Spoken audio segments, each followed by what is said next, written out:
It's very normal for pregnant women to be uncomfortable and to experience pain, but it's really hard for a woman to really know where that pain's coming from.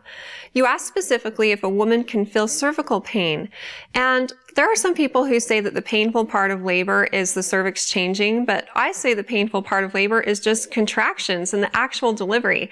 It is very possible to have regular and intense contractions and to be dying in pain, but to not be changing your cervix.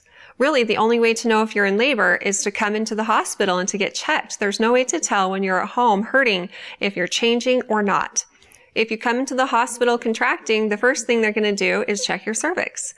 And then unless, you're like 6, 7, 8, 9, 10, it's obvious that you're going to stay and have your baby, they'll probably just watch you and see what happens over the next hour.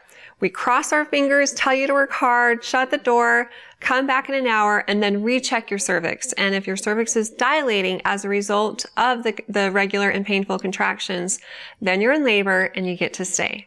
What normally happens in the days to weeks leading up to delivery is that your body starts to release hormones called prostaglandins that act on the cervix and help prep it for labor.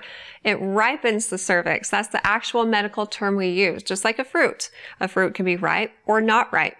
So, ideally, in the days to weeks leading up to delivery, your cervix becomes softer. It moves forward in your pelvis. It begins to thin out. And then at some point, your brain will begin to release oxytocin, also known as pitocin, which is the hormone that acts on your uterus and tells it to contract. And then if you have regular and intense contractions and your cervix is ripe, it should respond by dilating. There's no good way to predict when you'll go into labor, though, because there are some women who contract for days before they actually deliver. And then there are some women who start contracting and then deliver their baby a couple hours later, like those who have had babies before. If you have more specific questions about it, talk with your doctor and they'll be able to give you tailored information.